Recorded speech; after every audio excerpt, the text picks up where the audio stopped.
करते हैं डे 3 का लेक्चर 1। साहब आज का चैप्टर प्रिंसिपल ऑफ मैनेजमेंट।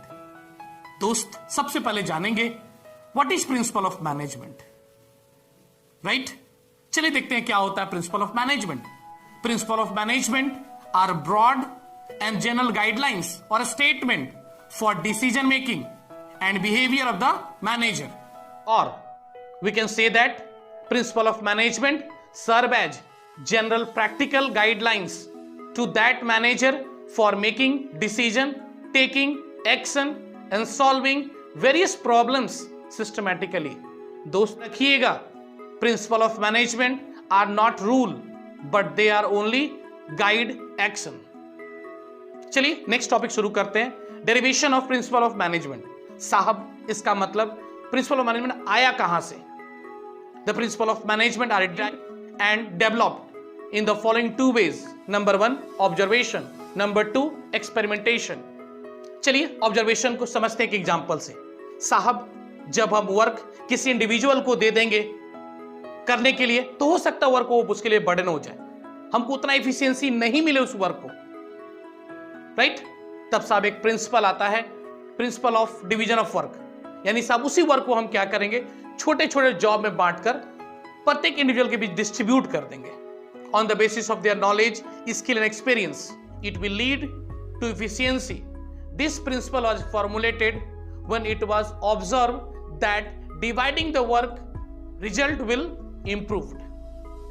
चलिए दूसरा समझते हैं, एक्सपेरिमेंटेशन। एक एग्जांपल लेते हैं। साहब we can take two group of employees, one under direct supervision of a single boss, where the second is headed by 2 or more bosses.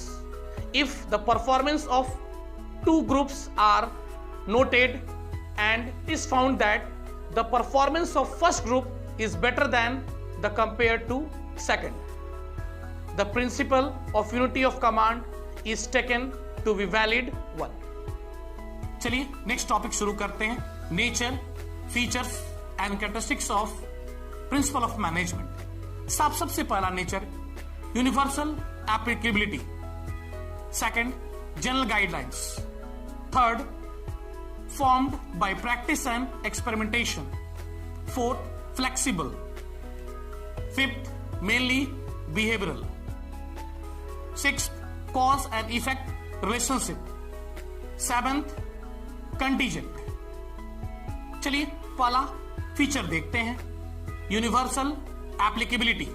As we know principle of management be applied to all kinds of organisation irrespective of their size and nature, so it is universal applicable. General guidelines, as we know the management principle are general guidelines and does not insure any ready-made solution to all problems, because the environment in which business run is very complex and dynamic, so they have to be adjust as per demand of the situation। चलिए third, formed by practice and experimentation। as we know management principle are evolutionary in nature, that is they have been developed through observation, experimentation and experience of the management thinker। देखते हैं fourth feature, flexible. as we know management principle are not rigid as in the case of pure science principle, they are flexible and can be modified by the manager as per changes in the business environment। साहब एक note याद रखिएगा, these principle cannot be applied blindly even in a identical situation। चलिए fifth feature देखते हैं, mainly behavioural. The principle of this management aims at influencing human behaviour, because as we know all work is done by human being. Human behaviour is very complex and dynamic in nature. Management principle aims to influence such unpredictable behavior in order to achieve organizational goal। Therefore we can say management principle are mainly behavioral in nature। चलिए यहां पे हम क्या देखते हैं, जो principle of management है mainly human behaviour पे बेस्ड होता है। चलिए 6th फीचर देखते हैं, cause and effect relationship. As we know, management principle establish a relation between cause and effect so that they can be used in a similar situation in a large number of cases. साहब यहां पे हम देखते हैं when principle is applied to a particular situation is known as cause and the result of application of principle is called effect. So we can say that management principle tells the manager if a particular principle is applied in a given situation, what may be its likely effect. चलिए 7th feature देखते हैं, management principle are contingent. As we know, the application of management principle is depend upon the prevailing condition of particular point of time. They have been suitably amended as per the situation. चलिए यहां समझते हैं, जो management principal है contingent है। इसका मतलब मेरे को पता नहीं होता, पहले से पता नहीं होता है कि वहां कौन सा प्रिंसिपल लगाएंगे। It depend on the situation को देखने के बाद हम मैनेजमेंट प्रिंसिपल वहां पे अप्लाइड करें। चलिए नेक्स्ट टॉपिक शुरू करते हैं, significance and importance of principle of management.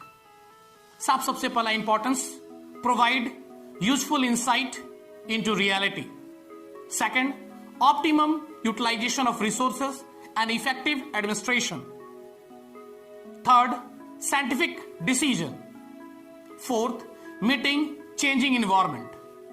Fifth, fulfilling social responsibility. Sixth, management training education and research.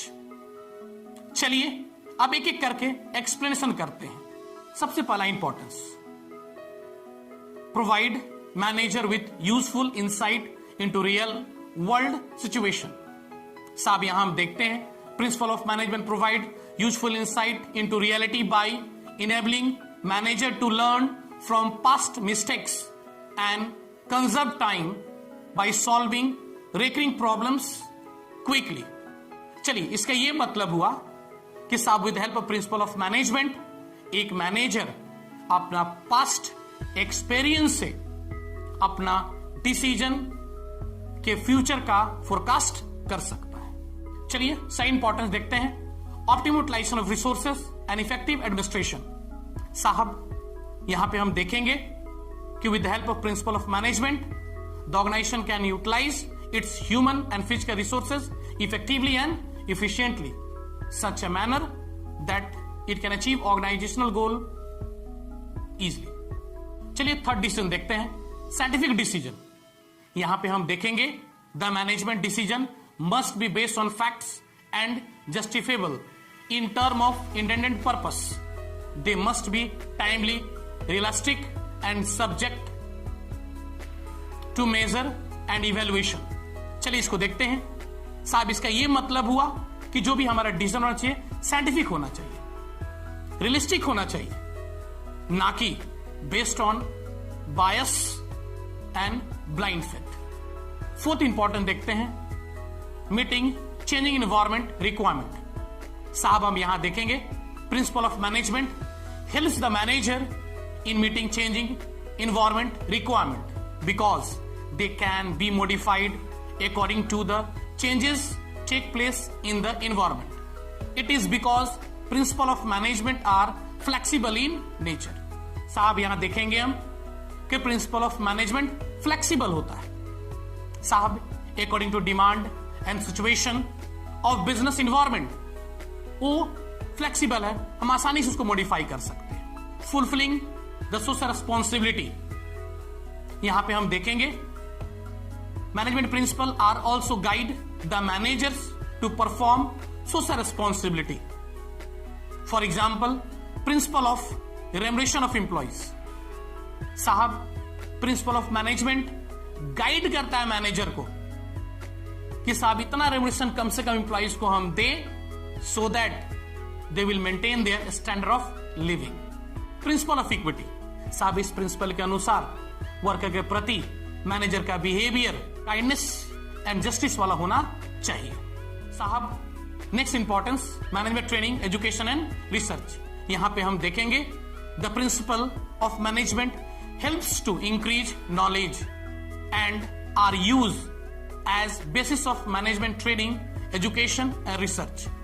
साहब, यहां पे हम देखते हैं कि जो हम ट्रेनिंग पहले किए थे, एजुकेशन जब लिए थे, रिसर्च किए थे at the time of acquiring और क्वालिफिकेशन लाइक बीबीए, एमबीए, उस समय का जो ट्रेनिंग था, रिसर्च था, एजुकेशन था, हम यहां पे अप्लाइड करके अपना नॉलेज को इंक्रीज कर सकते हैं। साहब, एक बात और ध्यान रखिएगा, यह भी हो सकता है उस इंफॉर्मेशन को यूज करके, उस ट्रेनिंग को यूज करके हम एक नया मैनेजमेंट टेक्निक